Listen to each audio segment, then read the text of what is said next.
జరగనా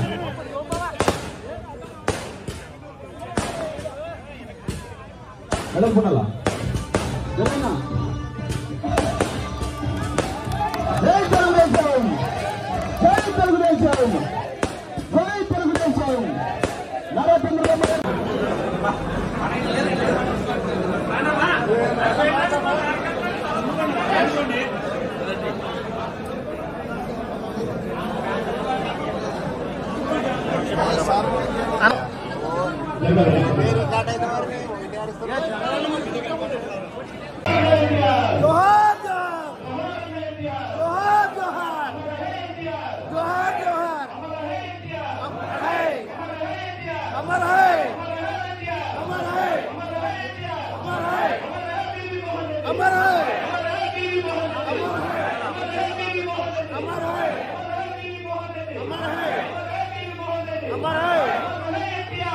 నారా చంద్రబాబు నాయుడు గారు అదేవిధంగా మన యువ నేత యువగణం నాథ సారథి నారా లోకేష్ బాబు గారు వారి యొక్క ఆధ్వర్యంలో కూటమి ప్రభుత్వం ఏర్పడిన తర్వాత ఈ 11 నెలల్లో మనం చేసిన 10 మంచి పనులు మనం ముందుగా గుర్తు చేసుకోవాలి. ఎందుకంటే గత ప్రభుత్వంలో ఏమి జరిగింది, ఈ ప్రభుత్వంలో ఏమి చేశాము అని గర్వంగా చెప్పుకొని మహానాడుకు కార్యకర్తలకు అదే రకంగా ప్రభుత్వంలో మనం చేసుకోని పనులకు దశ దిశ నిర్దేశం చేసుకునేటువంటి కార్యక్రమమే ఈ మహానాడు. అందుకే 10 తీర్మానాలు మాట్లాడాలని చెప్పాను. మనందరం కూడా ఈ రోజు ఎమ్మెల్యేలో 10 తీర్మానాలు చేసుకున్నాం. రాష్ట్రంలో ఒక విషయం గుర్తు చేస్తే ఒక్కొక్కటి గతంలో మీకు గుర్తుంటే రైతు సోదరులు గాని పొలాల మీద గట్ల గాని రాళ్లు గాని సర్వేలు చేసి అనవసరంగా ఇబ్బందులు పెట్టి వాళ్ళ రంగులు పెట్టుకుని వాళ్ళ ఫోటోలు పెట్టుకున్న రోజు నుంచి ల్యాండ్ టైటిల్ యాక్ట్ ని రద్దు చేస్తామని చెప్పి మొట్టమొదటిగా ల్యాండ్ టైటిల్ యాక్ట్ ని రద్దు చేసినటువంటి ప్రభుత్వం మన మంచి ప్రభుత్వం. రెండవ విషయం, పేదవారికి అన్నం పెట్టేటువంటి అన్నా క్యాంటీన్ తొలగిస్తే ఈ రోజు మళ్ళీ స్వర్గీయ నందమూరి తారక రామారావు గారి పేరు మీద అన్నా క్యాంటీన్ పెట్టి పేదవారికి 3 పూటల మళ్ళీ భోజనాన్ని నింపుకున్నటువంటి ప్రభుత్వం మన ప్రభుత్వం.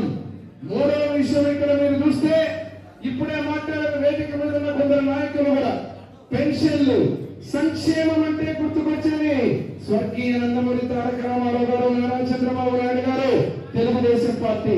పెన్షన్లు అంటే 1000 రూపాయలకు పెంచడానికి 250 చెప్పి కరెంటు కట్టు, కరెంటు ఛార్జీ పెంచితే కట్టు, రకరకాలుగా పెన్షన్లని కోత కోసి టైరుంటే గాలుంటే అదే రకంగా బండుంటే అని చెప్పి ఆ రోజు పెన్షన్ తొలగిస్తే ఈ రోజు మన మంచి ప్రభుత్వం వచ్చిన తర్వాత మొట్టమొదటి నెల నుంచే ఎంత పెన్షన్ ఇప్పుడు ఇస్తున్నది 4000 రూపాయలు. అదేవిధంగా 6000, 10,000, 15,000 రూపాయలు కదలనటువంటి వ్యక్తులు కూడా యుఎస్ఆర్ పార్టీ నాయకులు అడుగుతున్నారు, హామీలు మీరు అమలు చేయలేకపోతున్నారని. నేను ఇక్కడున్న గ్రామాల్లో ఎమ్మెగనూరు మండలం, గోనెగండ్ల మండలం, నందవరం మండలం, అదే రకంగా ఎమ్మెగనూరు పట్టణంలో ఉన్నటువంటి అందరూ కూడా ముఖ్యమంత్రిగా నారా చంద్రబాబు నాయుడు గారు, అదేవిధంగా మన తెలుగుదేశం పార్టీ కూటమి ప్రభుత్వం అదే అధికారంలోకి వచ్చిన తర్వాత 2 కళ్ళగా సంక్షేమాన్ని, అభివృద్ధిని నేను సూటిగా అడుగుతున్నా జగన్మోహన్ రెడ్డి ప్రభుత్వాన్ని, జగన్మోహన్ రెడ్డి మాజీ ముఖ్యమంత్రిని, మీ హయాంలో మీ ప్రభుత్వం ఉన్న రోజున ఈ ఎమ్మెగనూరు నియోజకవర్గమే కాదు రాష్ట్రంలో ఏ పల్లెలోనైనా ఏ గ్రామంలోనైనా కనీసం మీ ఇంటి ముందు కాలువైనా శుభ్రం చేశారా అడుగుతున్నారు ప్రతి ఒక్కరు. మరి ఈ రోజు 11 నెలలుగా పూర్తయి 12వ నెలకు అడుగు పెడుతున్నాం. మీ గుండె మీద చేసుకుని చెప్పండి, మన ఊర్లలో గ్రామాలలో చక్కని సీసీ రోడ్లు డ్రైనేజ్ వేసి మళ్ళీ ఆ అభివృద్ధిని పరుగులు పెట్టిస్తున్నావా లేదా అడుగుతున్నామే. 2, తాగడానికి నీళ్లు. ఈ విషయం గురించి మాట్లాడినప్పుడు మా ఎంపీ గారిని కూడా ఈ రోజు ఇప్పుడే ఇంతకుముందే రిక్వెస్ట్ చేశాను. ఈ రోజు నేను గతంలో గోనెగండ్ల మండలం గాని, ఎమ్మెగనూరు మండలం గాని, ఇదే రకంగా నందవరం మండలంలో కూడా పల్లెనితరని చేసి పల్లెల్లో కష్టపడేటువంటి వ్యక్తులు నీళ్ల కోసం ఒక్కొక్క బొట్టు కోసం ఏ రకంగా ఇబ్బంది పెడుతున్నారో కళ్ళారా చూసి ఎన్నికలకు పోయి